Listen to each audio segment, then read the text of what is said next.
Alright, this is my second time recording this. I messed up the first one, so let's see if we can get this right in one take. Um, just finished Arrow Season 6 yesterday. And I will say that it wasn't a bad season. Okay? I didn't hate it.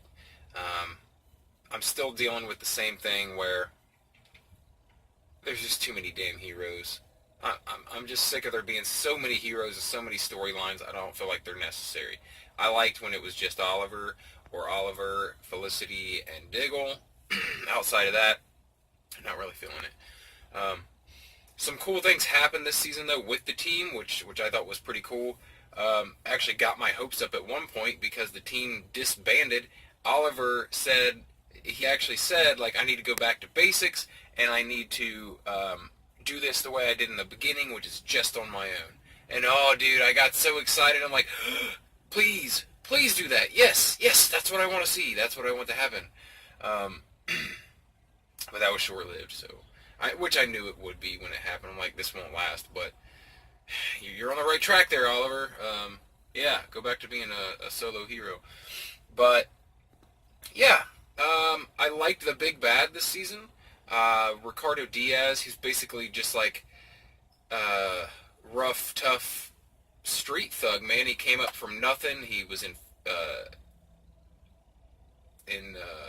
what do you call it, orphanages, growing up, and just a product of the system, and a very tough individual. And he was just out to prove that he was somebody. You know, he was tired of being a nobody loser. He wanted some respect, and he wanted to take it. And I appreciated that this season's big bad didn't have any kind of mystical powers or any kind of drug fueling his strength. It was just a normal bad guy, and he was still a very formidable foe, even though he had no powers of any sort. So I did like the character this season. I really did. He was pretty dark, and I liked the storyline with him. Absolutely. So I basically told you the only thing I don't like about it is we got 50 billion heroes, okay? Everybody knows who everybody is. Everybody's a friggin' vigilante, and everybody knows everybody's secret identity. It's kind of ridiculous. But let's see. I will point out the things that I really enjoyed this season, okay? I really loved that we got to see Slade Wilson some more. He's him along with Malcolm Merlyn are my favorite characters of this entire series.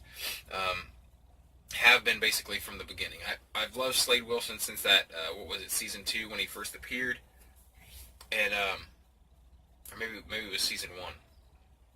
But Slade Wilson, yeah, I love seeing Slade whenever they get a chance to show him. So there was a couple episodes of this season where Oliver is helping Slade out with some things.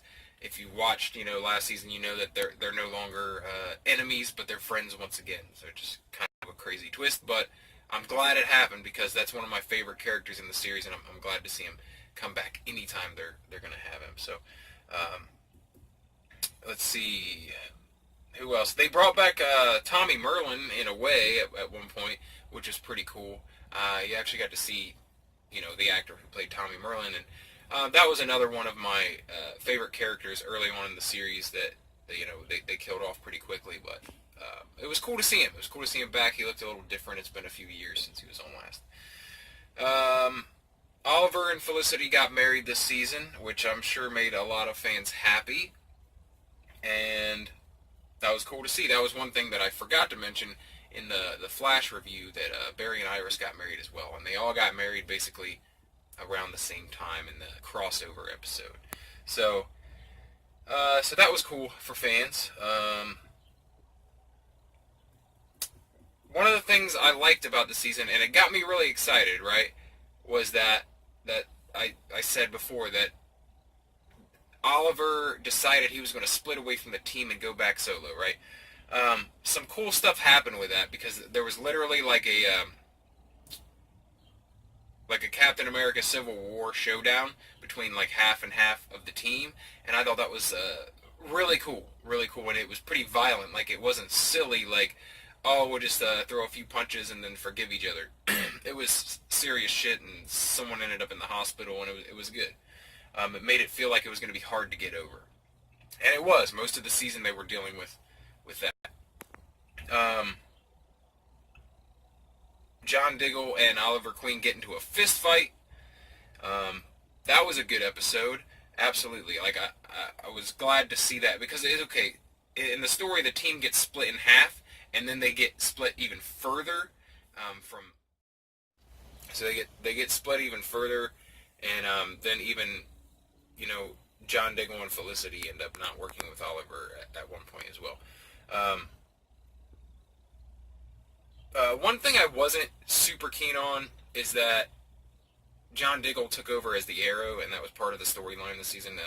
For several episodes, he was Green Arrow, and I don't like seeing it, man. I don't like it. I like him as Spartan. I like Oliver as Green Arrow. I don't know. It just feels off, and it feels weird the whole time that John is the Green Arrow. So hopefully they don't continue going back and forth with that. Yeah, the season was a little different because of the way they split it up. For basically half the season, we had one big bad, and the second half of the season we had Ricardo Diaz. So the beginning we had Caden James, and Ricardo Diaz is working with him, and you thought Caden James is the big bad, but they defeat him pretty easily about halfway through the season, and then Ricardo Diaz is revealed as the real big bad. And I thought that was cool. It kept it interesting. It wasn't just one bad guy the entire season that they're trying to stop. It actually got broken up a little bit, and made the story more interesting halfway through. You get halfway through, and then it's like, oh, this is still really interesting. There's still a lot to find out. So that was a cool touch. I'll say one thing about the Arrow series that it does well, always. It always ends the season well. The finale episode is always really good, every single season. I like how they end it, and they always end it on some sort of cliffhanger. Like one season they had Oliver's mom die. One season they had, I don't know, there's usually deaths going on, okay? And at the end of this season, I'm going to drop spoilers, obviously, here. But it's a pretty big one. But we lose, what's his name? The dad, Laurel's dad. I don't know why he's slipping my mind, because he's another character that I really enjoy. But yeah. So we're dealing with that at the end of the season, and also Oliver turns himself in as the Green Arrow. Now I'm not going to go into super detail of every single thing that happens this season, but Oliver is once again being accused of being the Green Arrow. Throughout the entire season, he actually has a trial. He's found guilty, but then it's thrown out. It's a crazy twist, but in the very end, basically, he offers himself up as long as all his teammates get immunity. He decides he's going to turn himself in exchange for their immunity, and that's how the season ends. Which like I said, it's always a good ending, and this one was on par with that. They end with Oliver Queen in prison. So yeah, it wasn't a bad season. It's the only thing that bothers me is the 5 billion heroes. That turns me off so bad for this show, that it's like all these great things happen, and I'm still kind of like, it wasn't a bad season. You know what I mean? I mean, other than that, I would say like it was a really fun season to watch. So yeah, I don't know. I'm curious what you guys thought of it. What do you think? Are you having the same thoughts as me about the too many freaking heroes, too many secret identities? Or do you like that? Do you like that it's a team and not just, the Green Arrow? Because I'm sure that could get boring just watching the same guy, for 6-7 seasons of a show. So I don't know. Let me know what you thought of it, and we can discuss it in the comments below. If you like videos like this where I talk about TV series, movies, pop culture stuff, nerd stuff, just basically anything I want to talk about, it's what I do here. So if you like that sort of thing, please subscribe, and I will see you in the next video. Thanks for watching.